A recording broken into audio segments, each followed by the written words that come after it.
இதுக்கடல இந்த ஹஜ்ஜாஜ் இப்னு யூசுப் என்பவர் தலைமையில் இருந்த வரைக்கும் சாம்ராஜ்யம் அவ்வளவு விரிந்ததுங்க. யார் காலத்திலும் விரியவில்லை.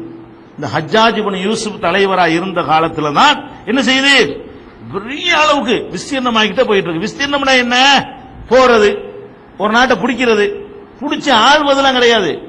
ஆள்வதோ அந்த மக்களை நல்வழிப்படுத்துவதோ அவங்களுக்கு சரியான மார்க்கத்தை போது அதெல்லாம் கிடையாது. கப்பம் வாங்குறது. எப்படி வெள்ளக்காரன் என்ன பண்ணுவான், வருவான், அவனை தோக்கடிப்பான், தோக்கடிச்சுட்டு நீனை வச்சுக்க ஆட்சிய. நான் ஒரு சின்ன ஊருக்கு ராஜாவா இருக்கேன்னு வைங்களேன், என்னை தோக்கடிச்சு விடுவான். தோக்கடிச்சு என்ன செய்வான், இந்த நீனை வச்சுக்க, வருஷத்துக்குள்ள கட்டிடு. இதுதான் விஷயம், கப்பம் வாங்குறது. இந்த மாதிரி கப்பம் வாங்கி கொண்டு என்ன செஞ்சான், இவங்க எப்படி பண்ணுனாங்களோ அதே மாதிரி இவர் பிடிச்ச ஆட்சி பூராவுமே இஸ்லாத்தை சொல்வதற்கோ மக்களை நல்வழிப்படுத்துவதற்கோ தீமைகளை ஒழிப்பதற்கோ யூஸ் ஆகல. எல்லாம் படிச்சு வச்சுக்க, ஒழுங்கா காசப்பட்டிருக்கும், ஒழுங்கா இருக்கும், இந்த வேலை செஞ்சுட்டு இருந்தார்.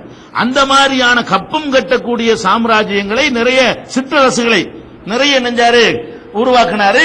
இந்த ஆள் செஞ்ச நல்ல வேலைன்னு சொல்வதா இருந்தால் அவற்றை உள்ள சில நல்லது கெட்டது ரொம்ப இருக்குது. வரலாற்று நம்ம தெரிந்து கொள்ள வேண்டிய விஷயங்கள் என்னென்னலாம் பண்ணாருன்னு தெரிஞ்சுக்கிறேன். ஏன் தெரிகிறோம்னு கேட்டா, இஸ்லாமிய வரலாறுல இதெல்லாம் நடந்திருக்குங்கிறது மூலமாக நமக்கு ஒரு பாடம் இருக்கிறது. இவர் செஞ்ச ஒரே நல்ல வேலை என்ன தெரியுமா, இந்த குர்ஆன் ஓதுறோம் இல்லையா, குர்ஆன்ல இவர் அந்த ஒர்க் பண்ணலன்னா நமக்கெல்லாம் ஓத முடியாது. அரபு மொழி தெரியாதவர்கள் குர்ஆன் ஓதுறமே, அரபு மொழியுடைய ஆரம்ப காலத்தினுடைய வடிவம் எப்படி இருந்துச்சுன்னு கேட்டா, எழுத்துக்களுக்கு புள்ளி கிடையாது.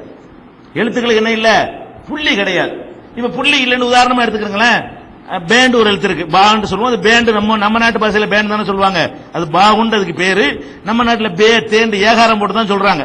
ஏகாரம் போட்டு சொல்லக்கூடாது, ஆகாரம் போட்டு தான் சொல்லணும். பா தா சா ஜான்னு தான் சொல்லணும். அது நம்ம என்ன பண்றோம், அது பே தே சேன்னு சொல்றோமா இல்லையா, இப்படி சொல்றோம்னு வைங்களேன். நம்ம பாஷையில பேசுவோம், பேண்ட் ஒரு எழுத்து இருக்குது. எதுக்கு இதை சொல்லிக்கிறேன்னு கேட்டா, நான் பேண்ட் சொன்னு வைங்களேன், பே என்று சொல்கிறான் இவன், இது கூட தெரியவில்லை. நம்ம மக்களுக்கு பாஷைக்கான மக்கள் பாஷையில சொல்றது, தெரிஞ்சுக்கிட்டே தான் வேணும்னு தான் சொல்றது. அப்ப பேண்ட் ஒரு எழுத்து இருக்கு பாருங்களேன், தேண்டு இருக்கு, ரெண்டு எப்படி இருக்கு, ஒரே மாதிரி தான் இருக்கும். என்ன வித்தியாசம், இந்த கீழே புள்ளியை வச்சு பே, மேல ரெண்டு புள்ளியை வச்சா தேண்டு சொல்றோம், சேண்டு சொல்றீங்க. இந்த சே எப்படி இருக்கும், அதுவும் ஒரே மாதிரி தான் இருக்கும். பே எப்படி இருக்குமோ சே எப்படி இருக்குமோ அதே மாதிரி தான் சேயும் இருக்கும். என்ன வித்தியாசம், மூணு புள்ளி அதுல இருக்கும். பேக்கு அந்த ஒரு புள்ளி கீழே போட்டா பேண்டு சொல்லுவீங்க, ரெண்டு புள்ளியை மேல போட்டா தேண்டு சொல்லுவீங்க, மூணு புள்ளியை மேல தூக்கி வச்சீங்கன்னா சேண்டு சொல்லுவீங்க. ஏ இருக்குதுல, ஏ கூட அப்படித்தான் இருக்கும். சேர்த்து எழுதும்போது நடுவுல வரும்போது இப்படி ஒரு சொல்லி தான் போடுவோம். இப்படி ஒரு வளர்ச்சி கிளச்சி எழுதுறதெல்லாம் அது தனியா வரும்போதும் கடைசியில வரும்போதும் தான். ஏக்கு நடுவுல வரும்போது என்ன வடிவத்தில் வரும், ஏங்கிற எழுத்து கூட பே மாதிரி தான் இருக்கும். மூணு இருக்கு பாருங்க, அது கூட ஒரே மாதிரி தான் இருக்கும், ஒரு சுழி தான். இப்படி ஒரு சுழியை போட்டு மேல புள்ளி ஒரு புள்ளி வச்சா நூனு, அதை எடுத்து கீழே புள்ளி வச்சா பே, கீழே ரெண்டு புள்ளி வச்சா ஏ, மேல ரெண்டு புள்ளி வச்சா தே, மூணு புள்ளி வச்சா ஒரே வடிவத்தில் எத்தனை அஞ்சு எழுத்து இருக்கு பாத்தீங்களா. நூன் அப்படித்தான் இருக்கிறது, பே அப்படித்தான் இருக்கிறது, தே அப்படித்தான் இருக்கிறது, சே அப்படித்தான் இருக்கிறது, ஏ அப்படித்தான் இருக்கிறது. இந்த அஞ்சையும் எப்படி நம்ம டிஃபரெண்ட் பண்றோம், இந்த புள்ளியை வச்சு பண்றோம். அரபியில் அது கிடையாது, ரசூலுல்லாஹ் காலத்தில் கிடையாது, அபூபக்கர் ஆட்சியில் கிடையாது, உமர் ரலியல்லாஹு ஆட்சியில் கிடையாது, உஸ்மான் ஆட்சியில் புள்ளியே கிடையாது. அந்த இடத்தை வச்சு இந்த இடத்துல பேண்ட் தான் வாசிக்கணும்னு முடிவு எடுத்துக்குவாங்க. அந்த அரபி மொழி வல்லுநர்கள் பண்டிதர்களுக்கு தெரியும், இந்த இடத்துல இது எப்படி வாசிக்கணும், இது இந்த இடத்துல இது பேதான், இந்த இடத்துல இது தேயா தான் வாசிக்கணும், இந்த இடத்துல இது சேண்டு வாசிக்கணும், இந்த இடத்துல இது ஏயா தான் வாசிக்கணும், இந்த இடத்துல நூனா தான் வாசிக்கணும் என்று அவங்களுக்கு தெரியும். அதே மாதிரி ஜீமு ஹே ஹே, இந்த ஹேங்கிறது ஹான்னு சொல்லணும், நம்ம பாஷையில சொல்றேன். அப்ப ஜீமு ஹே ஹேன்னு இருக்குல்ல, மூணு எப்படி இருக்கு, ஒரே மாதிரி இருக்கும். இந்த வயிற்றுல ஒரு புள்ளியை கீழே வச்சோம்னா ஜீமுன்போம், மேல ஒரு புள்ளியை தூக்கி போட்டா ஹேண்டு சொல்லுவோம், ரெண்டும் இல்லாம இருந்தா ஹேண்டு சொல்லுவோம். அப்ப இந்த மூணு எழுத்து ஒரே மாதிரி இருக்கா, அது ஜீமுண்டு வாசிக்கிறதா ஹேண்டு வாசிக்கிறதா, ஹேண்டு ஒன்னும் தெரியாது, நமக்கு தெரியாது. ஆனா அரபிகளுக்கு என்ன செய்யும், இந்த இடத்துல ஜீம் தான், இது ரஜீம் தான், சைத்தானோட வர்றதுனால ரஜீம் வாசிக்கணும், இது அல்லாவோட வர்றதுனால ரஹீம் வாசிக்கணும் விளங்கிடுவாங்க.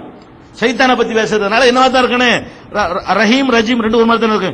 அவுது பில்லாஹி மினஷ் ஷைத்தானிர் ரஜீம், அந்த ரஜீம் எப்படி இருக்குதோ அது மாதிரி தான் பிஸ்மில்லாஹிர் ரஹ்மானிர் ரஹீம்ல உள்ள ரஹீம் இருக்கும். ரஹீம் எப்படி இருக்கிறது அது மாதிரி தான் எப்படி இருக்கு, ரஜீமும் இருக்கும். அல்லாவுக்கு அடுத்து வந்தா இது ரஹீமா தான் இருக்கும்.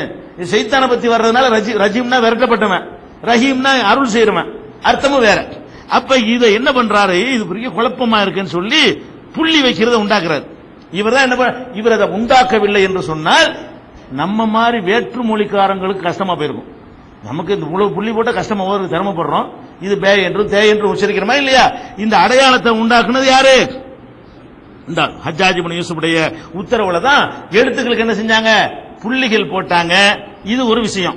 அதே மாதிரி உக்பா பின் அம்ருங்கிற ஒரு பெரிய அறிஞர் அவர் சொல்றாரு, நான் மனிதர்களுடைய அறிவுகளை எல்லாம் கடந்த காலத்தில் வாழ்ந்தவருடைய அறிவுகளை எல்லாம் நான் எடை போட்டு பார்க்கிறேன்.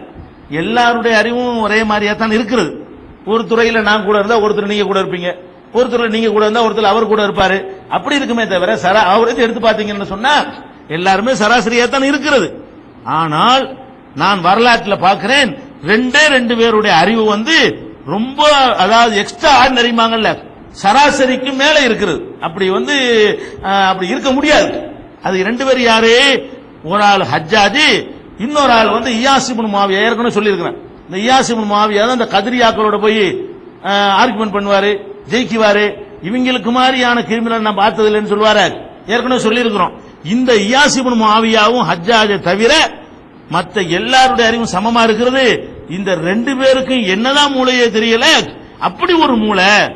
அதனால ஜெயிச்சது. எல்லாம் அந்த பிளான் பண்ணுவது, திட்டமிடுவது, ஒரு சின்ன படையை வச்சுக்கிட்டு பெரிய படையை ஜெயிக்கிறது, வியூகம் அமைக்கிறது, அந்த மாதிரி எல்லாம் யாரு ரொம்ப பெரிய கில்லாடி? யாரு?